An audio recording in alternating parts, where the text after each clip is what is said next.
معاشرے کو کرپشن اور جنسی جرائم کے خاتمے کا چیلنج درپیش ہے۔ وزیر اعظم عمران خان کا عالمی اسکالرز سے مکالمہ۔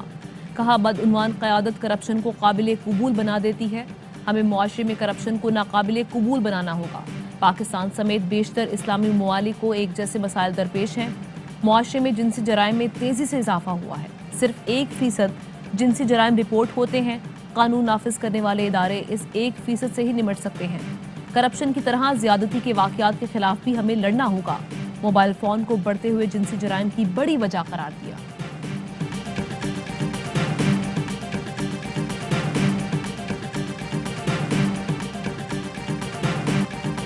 نواز شریف کی وطن واپسی کی ضمانت دینے والے شہباز شریف کا گھیراؤ، حکومت کا اپوزیشن لیڈر کے خلاف عدالت جانے کا اعلان۔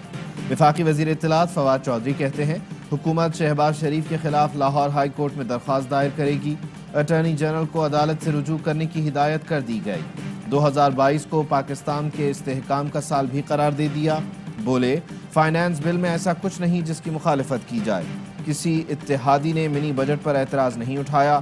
صرف 3 سال میں ملک کو مکمل جنت نہیں بنایا جا سکتا۔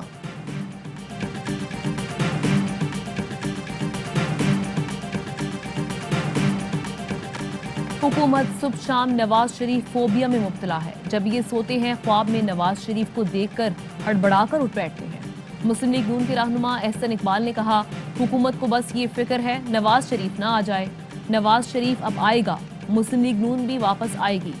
شاہد خاقان عباسی نے لیگی رہنماؤں کی باتوں کو محض سیاسی بیانات قرار دے دیا۔ کہا نواز شریف کی واپسی پر شخصیات کے بیانات پارٹی موقف نہیں، پارٹی موقف یہ ہے کہ نواز شریف علاج کرا کر ہی واپس آئیں گے۔ جلد واپس آئے تو یہ ان کا ذاتی فیصلہ ہوگا۔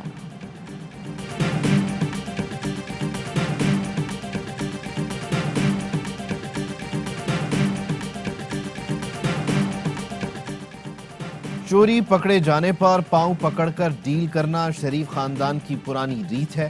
معاون خصوصی ڈاکٹر شہباز گیل کا احسن اقبال کے بیان پر رد عمل۔ کہا میاں مفرور NRO اور لین دین کے چیمپئن ہیں۔ اس دفعہ آپ کو نہ NRO ملنا ہے اور نہ ہی چوری میں چھوٹ۔ میاں مفرور سیدھا جیل جائیں گے۔ درباری پروپیگنڈے اور مفرور آقا بیرون ملک عیش میں مصروف ہیں۔ PDM کا شیخ رشید کا مشورہ ماننے سے انکار۔ 23 مارچ کو لانگ مارچ کا فیصلہ برقرار۔ مولانا فضل الرحمان نے کہا 23 مارچ کو قوم اسلام آباد کی طرف مارچ کرے گی۔ عام انتخابات میں دھاندلی کرانے والے بلدیاتی الیکشن میں نیوٹرل نظر آئے۔ واضح کیا کہ استعفے دینے کا مقصد فوری الیکشن کرانا تھا، لیکن ہم پارلیمنٹ میں رہ کر بھی ان سے اقتدار چھین سکتے ہیں۔ کبھی بھی پیپلز پارٹی اور ANP کو مخالف نہیں سمجھا، ہمیشہ اپوزیشن کا حصہ سمجھا۔ تنظیم میں وہ ساتھ نہیں مگر حکومت کے خلاف سوچ ایک ہے۔ نواز شریف کو استقامت کے ساتھ وطن واپسی کی دعا بھی دی۔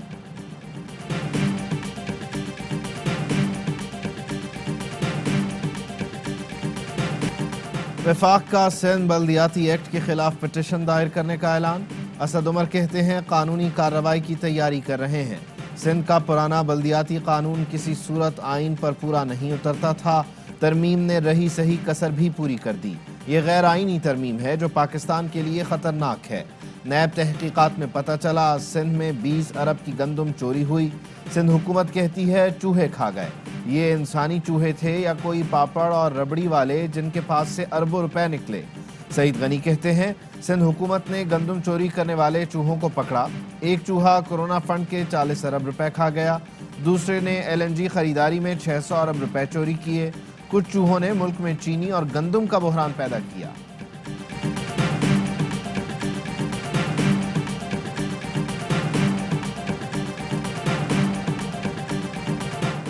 سندھ بلدیاتی ایکٹ کے خلاف جماعت اسلامی کا تیسرے روز بھی دھرنا۔ سخت سردی میں بھی سندھ اسمبلی کے باہر کارکنان کا پڑاؤ۔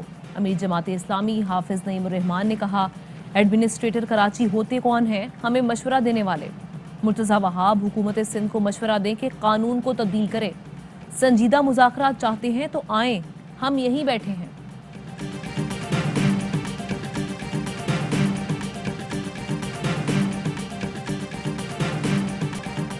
بلاول آپ کے بڑوں کو ملک الگ کرنے کی عادت پڑ گئی ہے۔ آپ کے بڑوں نے ملک کو 2 لخت کیا۔ مصطفیٰ کمال کا کراچی میں جنرل ورکر اجلاس سے خطاب۔ کہا آپ کے لوگوں کو پاکستان نہ کھپے کا نعرہ لگانے کی عادت پڑ گئی ہے۔ ہم نے را کے ایجنٹوں کا مقابلہ کیا، کراچی کو را کے ایجنٹوں سے نجات دلائی، قربانیاں پیپلز پارٹی کو قبضہ کرنے کے لیے نہیں دیں۔ ٹی پی رکن قومی اسمبلی قادر پٹیل کہتے ہیں، تم نے بغاوت نہیں کی، وعدہ معاف گواہ بنے۔ تم تو کہتے تھے جو قائد کا غدار ہے موت کا حقدار ہے۔ کراچی کے عوام مگر مچوں کو خوب پہچانتے ہیں۔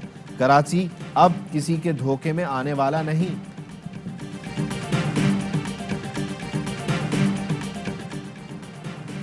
جہانگیر ترین کی کراچی میں فاروق ستار سے ملاقات، ملکی صورتحال سمیت گورننس کے مسائل پر گفتگو۔ جہانگیر ترین نے کہا، سندھ خصوصاً کراچی کی حالت دیکھ کر افسوس ہوتا ہے۔ فاروق ستار بولے، قومی ترقی کا ایجنڈا سب کے ساتھ شیئر کرنے کے لیے تیار ہوں۔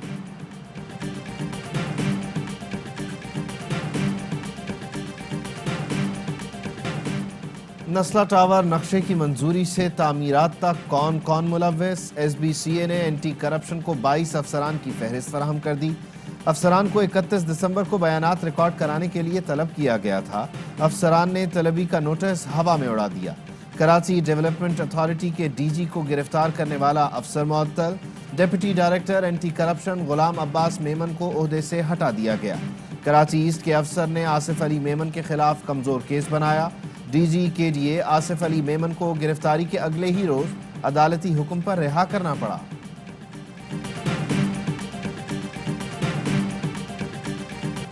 سربراہ این سی او سی اسد عمر نے ملک میں کرونا کی نئی لہر کا خدشہ ظاہر کر دیا۔ کہا، کرونا کی نئی لہر کے آثار نمایاں ہیں۔ کراچی میں اومیکرون کے کیسز بڑھ رہے ہیں۔ یاد رکھیں، ماسک پہننا کورونا کے خلاف بہترین تحفظ ہے۔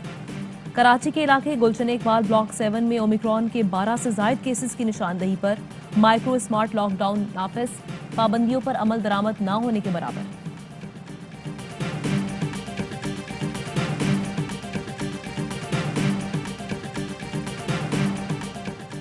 وزیر اعظم کے اقدامات کی وجہ سے ملکی برآمدات میں اضافہ ہوا۔ رواں مالی سال کے پہلے 6 ماہ میں 25% اضافے کے بعد برآمدات 15 ارب ڈالر سے بڑھ گئیں۔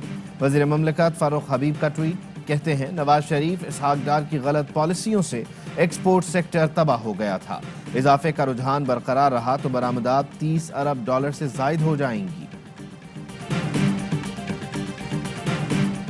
ایرکسن نے پاکستان میں 31 ملین ڈالرز کی سرمایہ کاری کی۔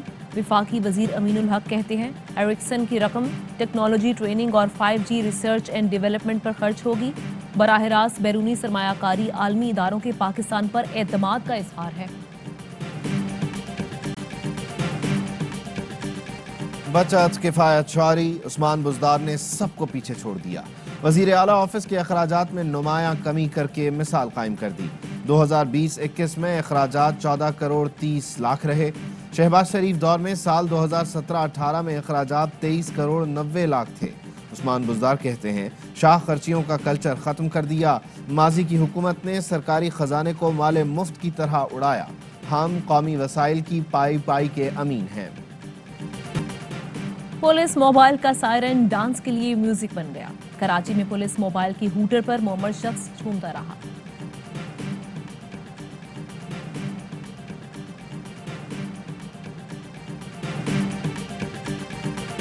پولیس موبائل کا سائرن ڈانس کے لیے میوزک بن گیا۔ کراچی میں پولیس موبائل کا ہوٹر پر معمر شخص جھومتا رہا۔ پولیس والے بھی وقفے وقفے سے ہوٹر بجا کر لطف اندوز ہوتے رہے۔ ویڈیو سوشل میڈیا پر وائرل۔